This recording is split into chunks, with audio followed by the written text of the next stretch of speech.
Siapa yang mengasihi Tuhan, dia mematuhi Tuhan, dan perintah Tuhan itu tidak berat. Itulah kata firman Tuhan. Jadi kita mulai mengasihi Tuhan dengan mematuhi semua apa yang diperintahkannya. Haleluya. Dan kita juga mulai mengasihi sesama kita. Karena Tuhan menaruh di dalam hati kita rohnya, dan bersama dengan rohnya, Roma 5 ayat 5 berkata, Tuhan menaruh juga kasihnya dalam hati kita.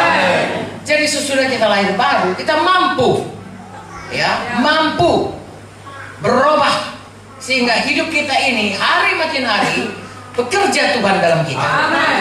Sepanjang kita mematuhi firman Tuhan. Kalau dulu saudaraku, mula-mula saya selamat, saya membaca firman Tuhan ini, saya heran. Karena sebelum saya selamat, saya berpikir begitu banyak persoalan dunia ini yang tidak ada jalan keluarnya. Ya, apakah sebenarnya maksudnya? Tapi sesudah saya selamat, saya baca firman Tuhan ini, saya tahu bahwasanya Tuhanlah jawaban dalam hidup ini. Persoalan apapun sebenarnya dalam hidup kita, Tuhan memberikan jalan keluar. Karena untuk itulah Tuhan memberikan firman-Nya, supaya kita mengerti bagaimana berjalan dalam hidup ini. Sehingga kita lihat saudaraku, ya gampang saja. Kalau kita ini seperti dalam Yohanes 15, ya kalau kita ini carang, kita diumpamakan carang ya, melekat pada batang, maka akan mengalirlah semua zat-zat dari batang itu ke carang sehingga keluar buahnya.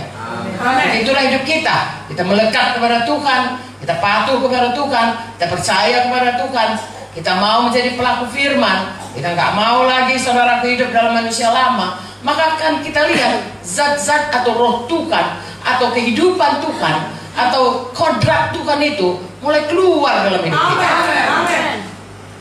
Sebabnya saudaraku di Antioch selama 1 tahun dimuridkan, dalam Kisah Rasul 11 ayat 26 saya kira dikatakan, disitulah orang mula-mula disebut Kristen.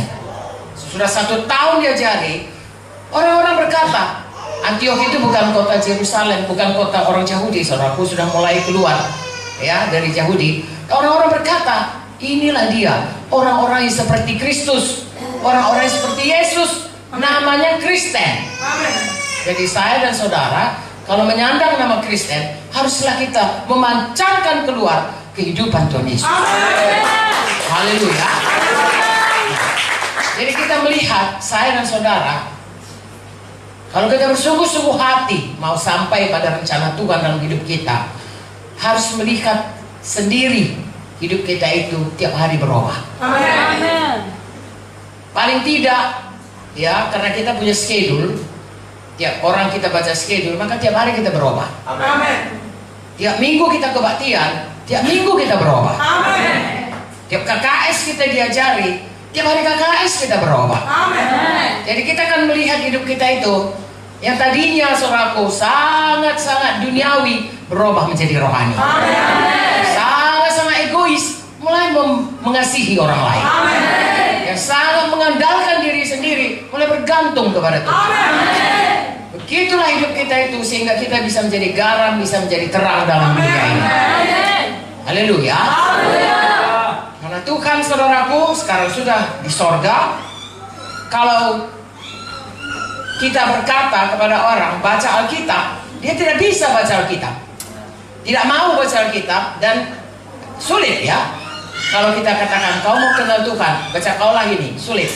Tetapi hidup kita bicara lebih kuat daripada perkataan kita. Jadi, kalau kita semua berubah seperti orang yang di Antioch itu berubah hidupnya, dan orang melihat dan nama Tuhan dipermuliakan. Amin. Firman Tuhan berkata, kalau Yesus ditinggikan, dia akan menarik orang datang kepadanya. Nah, saudara akan menjadi saksi yang berkuasa. Haleluya.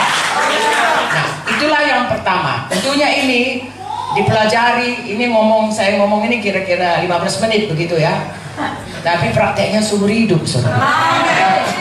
Dan tidak bisa dengan kekuatan sendiri. Itu sebabnya diberikan Tuhan Roh Kudus kepada kita.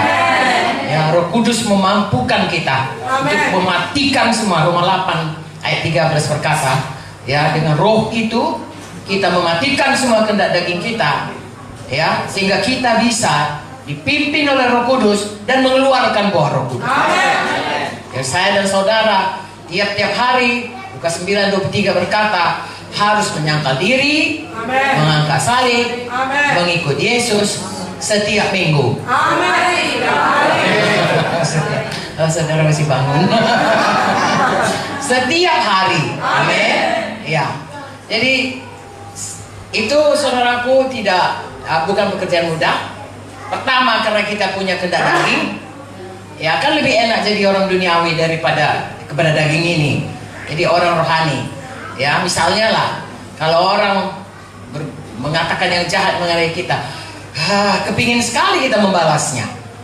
Ya lebih enak, lebih mudah dan lebih puas rasanya kalau kita balas lagi dengan ya membalaslah. Ya, tetapi Tuhan berkata, saudaraku harus mengampuni, itu harus menyangkal diri. Amin. Ya, begitulah manusia lama kita berbeda. Mungkin saudara tidak pemarah, ya, tetapi saudara mungkin suka bohong. Coba saudara, penyelidikan di dalam gereja mengatakan 90% orang Kristen masih bohong, termasuk pendeta. Itu bukan kabar baik, tapi itu bisa berubah. Semua kita berubah. Amin. Kalau kita baca buku Wahyu yang masuk ke Yerusalem baru, nggak boleh orang yang cinta dusta. Ya, buang itu saudaraku. Amin. Ya, Tuhan kita nggak pernah bohong kepada kita. Amin. Saudara bisa bayangkan kalau Tuhan bisa bohong, kita bingung ya. Kali ini Tuhan mau dengar nggak ya? Apa? Ya kali ini apa lain kali. Apalagi kalau pendeta pun berbohong. Orang berpikir khotbahnya yang itu kali ini bohong apa enggak ya? Iya kan? Jangan bohong saudara. Amin. Ya, sebagai anak Tuhan saudaraku, biarlah kita jadi terang, jadi garam. Orang bisa, harusnya orang berkata dia anak Tuhan, kita bisa percaya padanya. Amin. Bos kita bisa percaya kepada kita, anak buah kita bisa percaya kepada kita. Haleluya. Jadi saudaraku, seperti saya katakan tadi, ini perjuangan kita semua hidup. Kabar baiknya ada Roh Kudus menolong kita. Kabar baiknya yang paling baik, kalaupun kita berdosa, kita bertobat, kita minta ampun darah Yesus menyucikan semuanya. Dan kita maju terus kepada hidup yang lebih kudus, berjalan dalam kebenaran.